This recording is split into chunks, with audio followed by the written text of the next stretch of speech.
What's up, Ego Hackers? Welcome to the C.S. Joseph Podcast, Premium Edition. New episode for Season 32. Could be discussing the behind-the-scenes types, finally. This month and next month, the final 2 months of our Octagram series for Season 32 before we get into our next Premium Lecture Series. Special thanks to all of you paying customers who continue to keep the lights on, continue to support the channel, continue to support the movement, the Ego Hacker movement, and ultimately Ego Nation as we continue to build Ego Nation. It's pretty awesome to have this opportunity, and I'm very thankful that all of you help support us as we continue on forward from here. So, today's lecture, what are the 4 Octagram variants of the ISFJ archetype? Good old ISFJ archetype. The most enduring of them all, the most long-suffering of them all, the ones that have to learn the lesson, hey, just because you endure doesn't mean you should endure. And it's like, yeah, I know, because I'm a Heart Crusader as well. Heart Crusaders be that way. Us ENTPs and ISFJs, within that Heart Crusader Temple Dyad, with the same cognitive origin of satisfaction, as well as our other cognitive origin of reverence, we just kind of can't get away from that. So easily obligated, and that's because oftentimes we see our superpower as endurance, and we're not allowed, or we're not afraid of showing our superpower of endurance, but we often take on a little too much. We bite off more than we can chew, which is the typical way for us. So, the Octagram. So what exactly is the Octagram, and why does it matter? Octagram is basically the Ego Hacker community's version of the Enneagram. Although the Enneagram has a lot of problems with it. The Enneagram, while it attempts to explain human nurture, it's actually riddled a lot with human nature. Not unlike, a little bit of poop, 5% of feces inside of brownies, for example. And Enneagram attempts to explain nature at the same time it attempts to explain nurture, and people use it as some kind of personality test. But what's really horrible about the Enneagram is that people try to combine it with Myers-Briggs type indicator, which is extremely frustrating and actually kind of gross. It's like, oh yeah, I'm an ENTJ who's a 5W6, and it's just like, wow, what a waste of time. Like, why are you even going so far to actually, preach that bullshit out there? Like, come on, just really pisses me off. And oftentimes, people don't even realize, it's like, hey, there's all this misinformation, but because, they have the look of authority or whatever, that must mean, they're credible. I mean, they look credible, and so because they look credible, we should listen to them, right? But then, like, credibility is just a look. That's one of the problems that ISFJs have, because from an ISFJ perspective, they have extroverted thinking trickster, and from their perspective, the way everything is credible. Anything is credible. And it's like, well, wait a minute. No, it's not.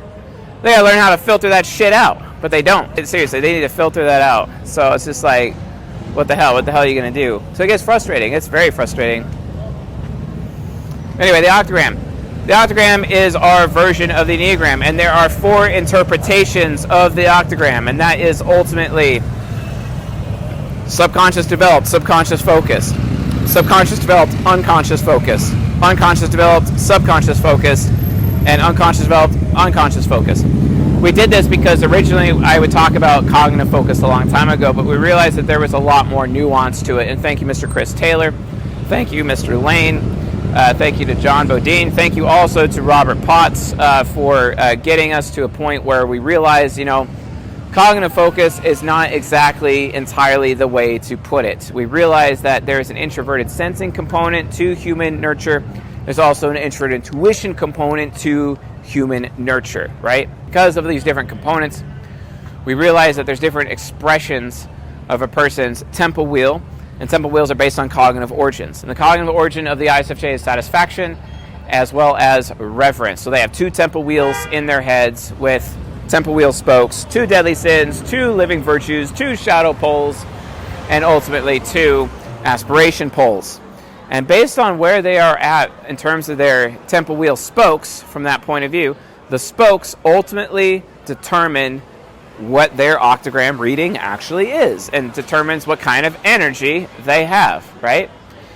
So the 4 variants, SCSF, that is joy energy, and then that turns into decay energy, which is SDUF, and then that turns into UDUF, which is despair energy, and ultimately we have hope energy, which is UDSF, ultimately. Pretty interesting. Very, very fascinating. Not unlike the 4 seasons, something that John Bodine turned me on recently and reminded me that, the 4 seasons actually matter. Summer, a summer of joy, a fall of decay, a winter of despair, and a spring of hope, where hope springs eternal, right? As they say. Or as George R.R. Martin would like to say, because why not? Why not bring in George R.R. Martin? Why not? As George R.R. Martin would like to say, a dream of spring, right? Naturally a dream of spring, because that's all it is when you're in endless winter, the despair of endless winter. So, what is the octagram? The octagram is the interpretation of how nurture impacts our nature. There are 4 paths of nurtural development.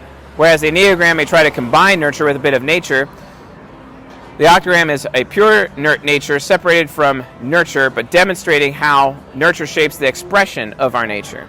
It's all about expression. It's not unlike, if you could say like our personality type is kind of like our genetics, it's our genes basically, nature's our genes, and it's our genetic expression. But then our epigenetic expression, which is our human nurture, that's ultimately what octagram is all about, right? Nurtural expression, which is pretty dope. But how does your octagram actually come to be? And we talk about this. So the environments, what your environment is and what soft locking is. And folks, I know I say this every episode, but it's that important, okay? Go into the Cutting Edge podcast, watch December 2022, that specific Cutting Edge, which talks about soft locking. It is absolutely critical. It's kind of also funny that the same time that I filmed that Cutting Edge, I made this little prophecy to, oh yeah, we're gonna cheat on me this year, mark my words, and then sure enough it happens 6 months later. Fascinating how that works. Gotta love that expert intuition hero. Not to say that an ISFJ wouldn't have been able to spot that, because their expert intuition inferior could become aspirational and they could have predicted it too. Of course, then again, many people in my life have been telling me, oh yeah, that's coming. So it's like, is it really that much of a surprise? Yeah, but I kind of had pinpoint accuracy on it, let's be straight. So what is soft locking? Soft locking basically is this thing, when you're around people in your life, okay, you have people in your life, you have soft locking, right? So soft locking is that your cognitive functions are drilling into other people's heads looking for their counterparts, okay? And their counterparts are based on what I talked about in Season 5. Season 5 on the YouTube channel, Season 5 on the podcast, talking about cognitive synchronicity, okay? Cognitive synchronicity. So cognitive synchronicity is all about how, for example, extroverted feeling, optimistic, so it would have to be a hero or a child or a nemesis or a trickster function. Those are the 4 optimistic functions. It would have to find a matching introverted feeling function that is also optimistic. It would have to connect with an FI hero, an FI child, an FI nemesis, an FI trickster, right?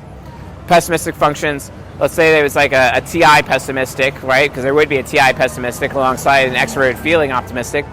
TI pessimistic would be looking for extroverted thinking pessimistic. So it would look for extroverted thinking parent, extroverted thinking inferior, extroverted thinking critic, and extroverted thinking demon, right? It's looking for pessimistic functions. And wherever its counterpart is, if it's in someone else's different side of their mind, it will literally force them to cognitive transition into that side of the mind, which is what we call soft locking. Thank you very much to Mr. Chris Taylor for coming up with this concept. Chris Taylor is a baller. Chris Taylor is an amazing contributor that we have on the creative team, as well as someone who is a pioneer in the science, and he's absolutely taken us to the next level by having these epiphanies, as any heroes do, to further us along, because he takes a thematic approach, I take a systematic approach, a logical approach. He has the thematic approach with extroverted thinking, and we're able to just kind of bring it together and actually identify the mysteries of Jungian analytical psychology for all you folks, which is pretty awesome. So that's basically how soft locking works. So my mother has extroverted feeling parent, and I have introverted feeling trickster. But introverted feeling trickster is technically optimistic. Her FE parent is looking for something pessimistic. So she would soft lock me into my super ego because it has an FI parent inside my super ego. It's the only location in my brain that has introverted feeling pessimistic. So my mother would consistently put me into my super ego as a child. What this does is it creates a bunch of neural pathways, which ultimately led to me being unconscious developed. That's what it means. That's what it's about, okay? That's what it's all about. So, yeah. Anyway, our environment that we live in forces us to prefer one side of the mind over the other. Our family, communities, and life experiences we face pressure our brains through neuroplasticity to adapt to our environment. Every time we cognitive transition into one of the other sides of the mind, it creates neural pathways and it builds neural pathways to give us more access to that side of the mind. It's just whether or not those neural pathways are actually all about, let's see here. Are they being written chaotically, or are they being written in an orderly manner? And more on that, you'll have to go to egohackingyourfear.com and then get the Ego Hacking Your Fear course where you can learn about guidance functions versus gateway functions and how all of that works, okay? And how those neural pathways are actually built in an orderly or chaotic manner. And obviously you want it in an orderly manner so you can have a much better life and reach cognitive integration, also known as enlightenment. And if you actually care about that, you might want to get the course, like seriously. So, soft locking is the engine for Octagram neutral development. Environment either enables or disables the expression of our ego. If you cannot express your ego fully in your environment, the pressure will lead you to the other sides of your mind. However, your psyche is always still trying to achieve its cognitive origin, even from a different side of the mind. Soft locking refines your ego, also known as ego enablement, or expands it, also known as ego disablement, forcing expansion to the other sides of the mind, which can be a healthy thing. It can also be an unhealthy thing. Soft locking is the result of your life circumstances pushing you along towards the path of enlightenment. Because eventually, folks, we want to have all four of our sides of our mind going out of our way from that perspective. We want all four sides of our mind basically to get to the point where, at the end of the day, we have full access to our entire psyche. Most people claim that, we only use 9% of our brains, or we'll only use 15% of our brains, or 20% or 25% of our brains. But again, it's the warehouse analogy. You have X amount of forklifts in a very disorganized warehouse. Eventually, you want to have full access to the warehouse, but to do that, you got to clean it up. You got to organize it so that the forklifts, or limited amount of forklifts, which would be the amount of energy that you can use and move through your brain, could actually move through your brain. So you have to make those neural pathways. You got to get the boxes off the floor and neatly organized. That's how it works. That's how you reach cognitive integration, basically. So, archetype plus origin divided by soft locking equals your octagram. ISFJs are seeking satisfaction. That is their cognitive origin. That's what they want out of life. They want to be content.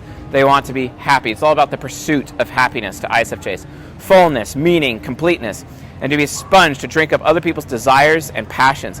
ISFJs also live to create and incite passion in other people. Oh my God. Let me tell you, I got this guy in my life. His name is Robert Potts. That man knows how to make me impassioned, seriously, and not in a homosexual way.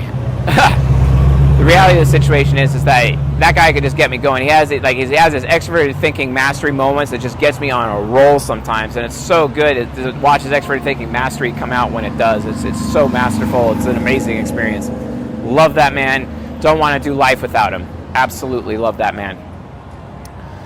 So, paradigm shifts such as moving out of your house, taking on a new lover, changing careers or job, having a child, or starting over in a new city often force paradigm shifts in your psyche, changing your cognitive focus. Cognitive focus is far more variable, whereas cognitive development is far more static. The reason why is because cognitive development actually is as a result of your childhood. Cognitive focus can change even on a daily basis. It can actually change based on the people that you're around. For example, I was around some people in my life that I really shouldn't be around last week and the week before, and it kind of put me back into UDUF mode until I got away from them, and then boom, I'm back in UDSF, and I'm like, oh my God, thank God. Hope has returned. The return of the king, instead of being stuck in the hell of despair being around those people, and it's just like, oh my God, I'm glad I'm free of that, you know what I'm saying? So, cognitive development, it's a bit more static, it's established in your childhood. It can only really change if you have brain trauma or suffer brain trauma, but outside of that, it's not really that big of a deal. Yeah. So childhood determines cognitive development, and adolescence determines your first cognitive focus. As you age and circumstances change, your focus changes along with it. So let's discuss the four variants of the ISFJ archetype. And don't forget, ISFJs have the living virtue of compassion. They have the deadly sin of envy. Envy is not wanting others have. People get super confused on that all the time, and it's super annoying. So cognitive origin of satisfaction, their aspiration pole is fanaticism. These people are very fanatical. Sometimes they also have the ability to lead soldiers in combat, and they can actually wield fanatic loyalty, which is extremely powerful for ISFJs to do, especially because ISFJs, it's really easy to trust ISFJs. They just pull you in like that.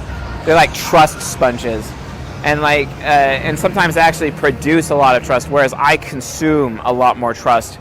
And that's what's so awesome about that. That's why people can be so fanatical towards ISFJs, or ISFJs can be really fanatical towards other people. And they can be malevolent, which means, hi, I'm going to make you suffer because I suffered in the same way and I learned big lessons, and you need to learn those big lessons too. So I'm going to be malevolent towards you. It's pretty awesome what they can do.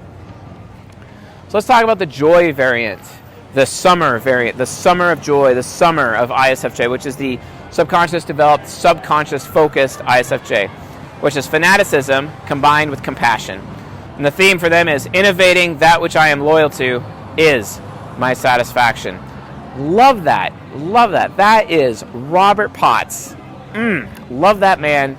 And I love his innovations. I love his loyalty.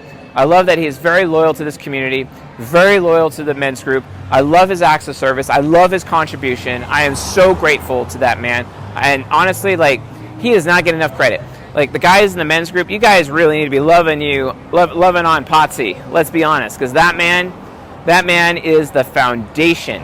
And without that foundation, we would not be able to get anywhere.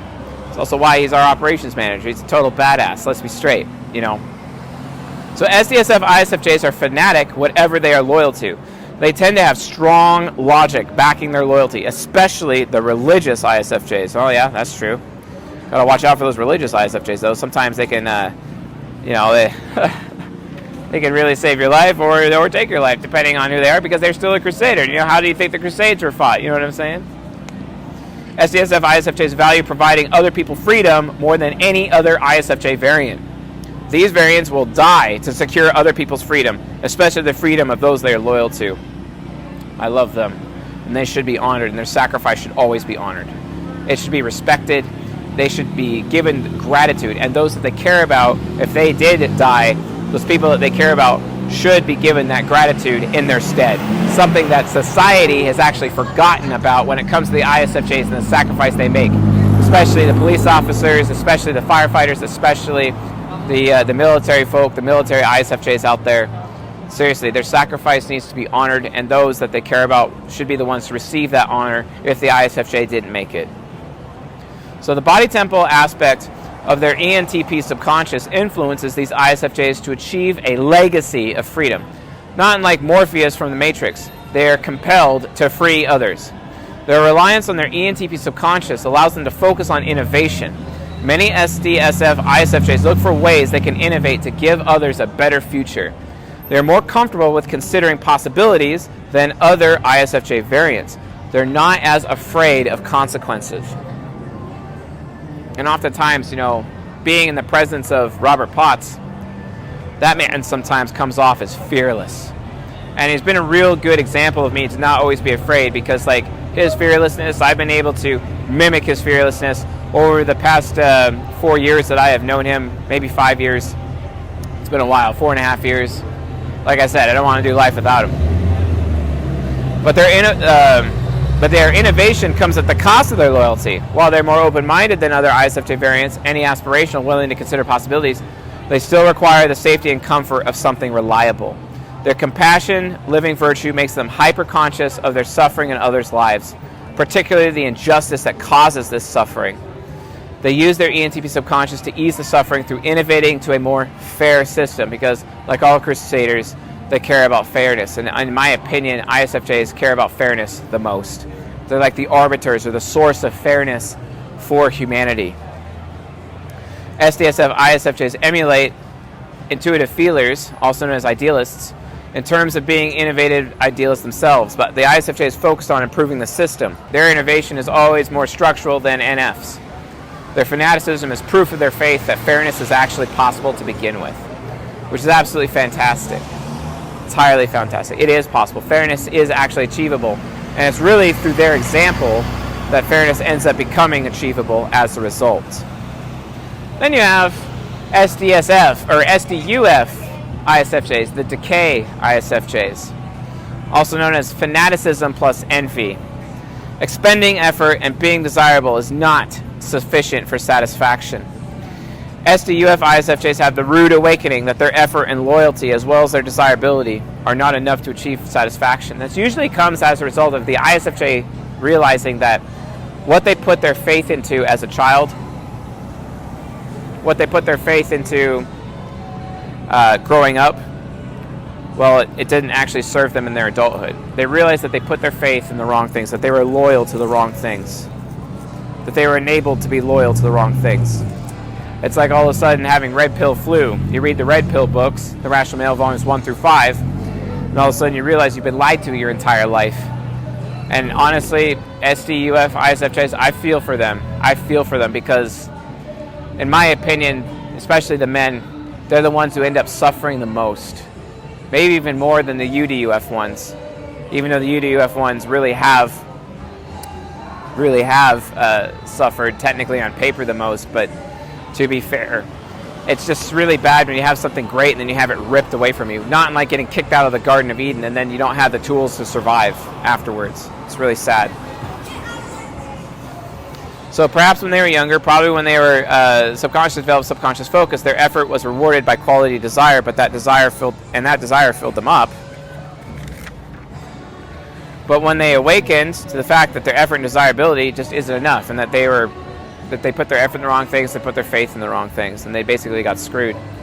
It's like, wow, I was really enabled to be this way, but then in real life, after I'm away from my family, after I've grown up, it doesn't really matter anymore, and that really sucks.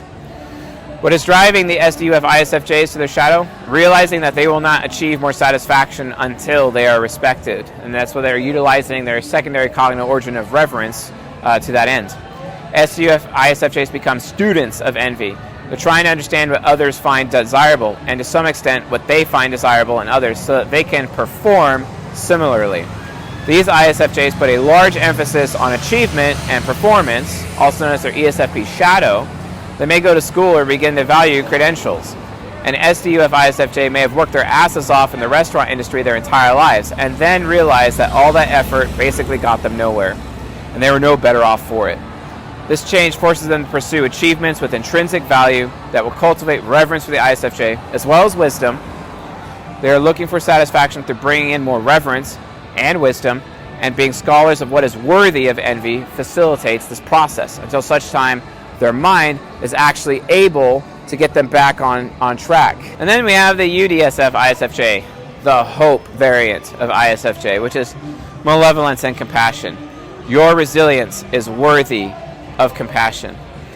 UDSF ISFJs are very picky about where and how they give their compassion, also where they put their faith, where they put their effort, where they put their love language of acts of service, also known as contribution. They're very picky about who they give it to. UDSF ISFJs don't give compassion for free, like the subconscious developed, subconscious focused ones do, as they don't view compassion as an infinite resources. The principle for the unconscious developed, subconscious focused ISFJ is not always giving others a second chance or the benefit of the doubt. Malevolence is a testing ground to determine who others really are, who actually has the endurance, who actually has the big lessons, who should I feel safe enough around to allow in my life, because they're able to, go in that direction. They're able to, they've learned similar lessons, basically, as a result of the malevolent nature of nature and people and life as we know it, basically. So the biggest issue that SDSF ISFJs face is assuming that everyone is trying as hard as they can to change and be better, but the UDSF ISFJ, they know that most people aren't even trying hard, even if they look like it, which is kind of true, has that little bit of a negative lens. However, the wisdom of extroverted sensing nemesis plus introverted feeling critic allows the UDSF ISFJ. It requires proof of contribution from others before compassion is freely given. Oh, what a great statement. What a great statement. That is like one of the best statements that I've ever actually, done here for these Octagram videos, because it's absolutely true. Let me read that again.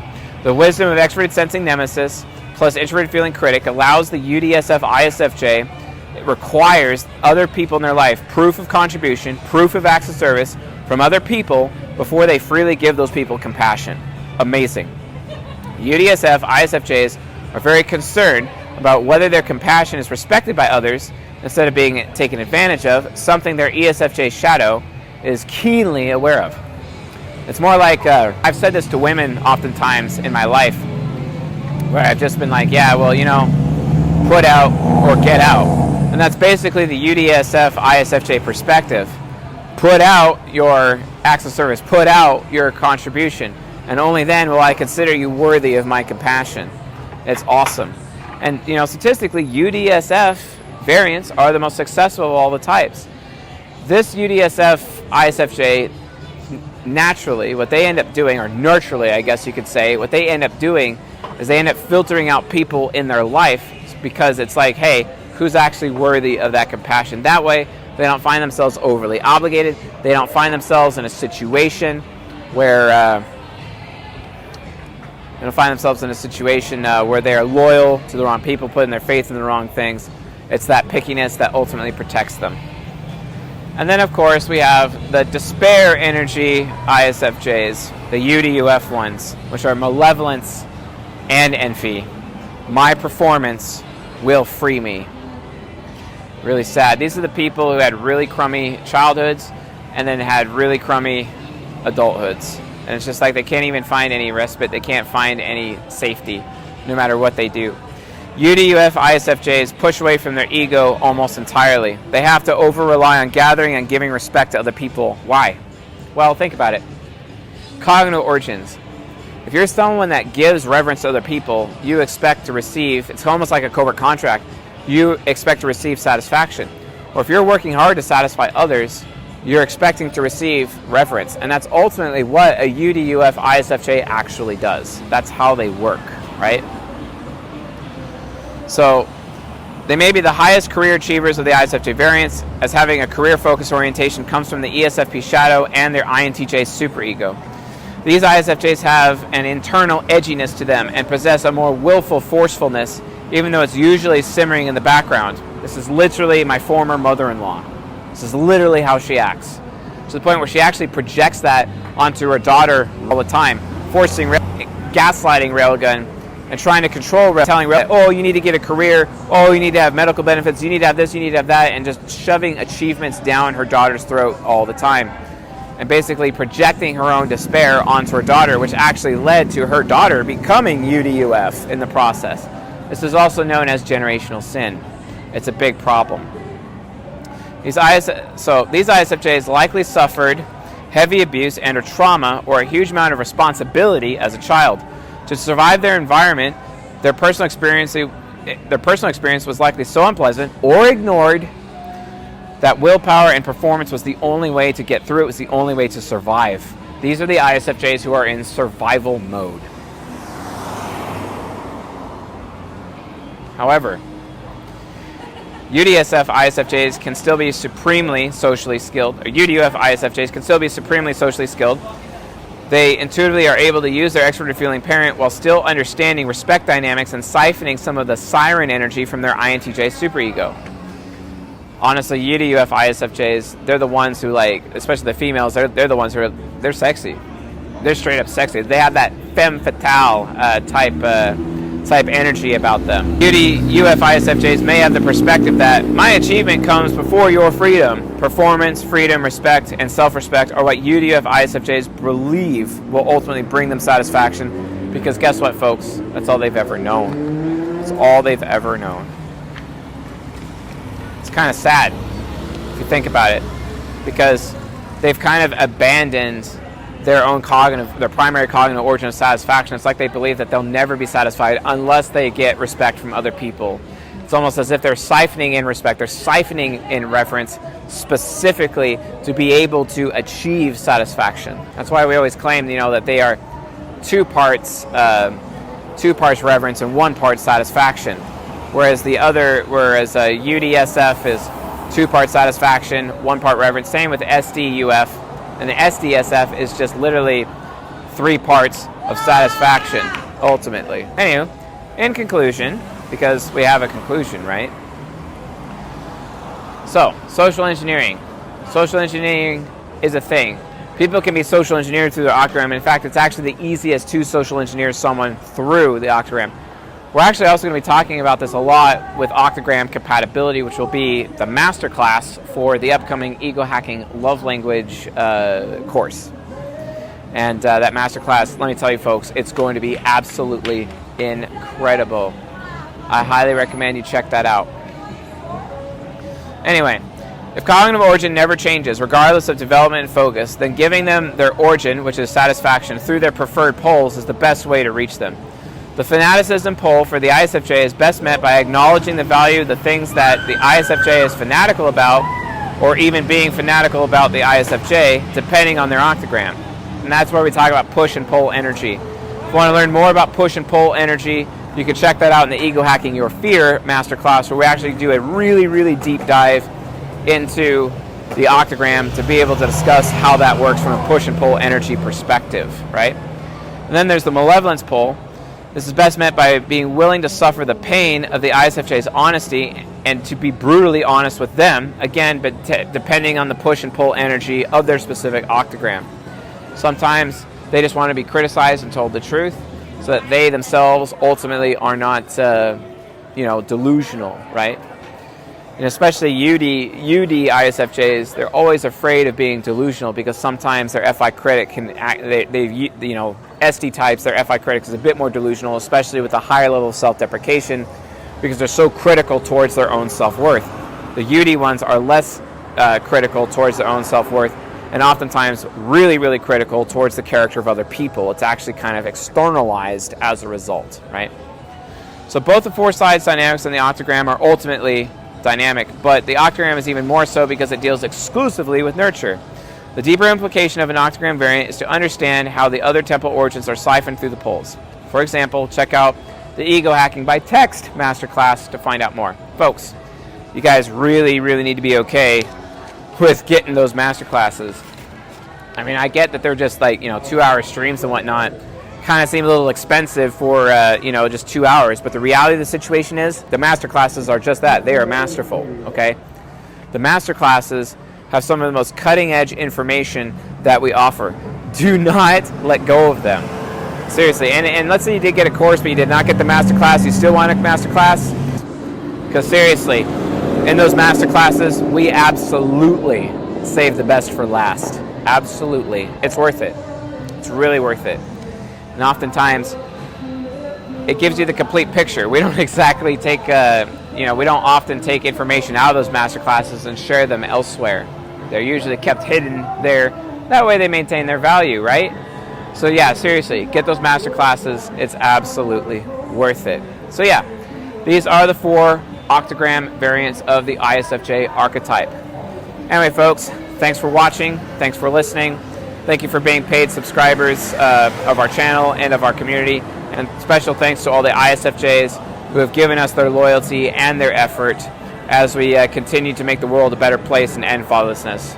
My heart goes out to all of you. Thank you very much for your sacrifice. Thank you very much for your contribution. Thank you very much for trying to make the world even more fair as time goes on. So, again, thanks for watching and listening, and I'll see you guys on the next episode.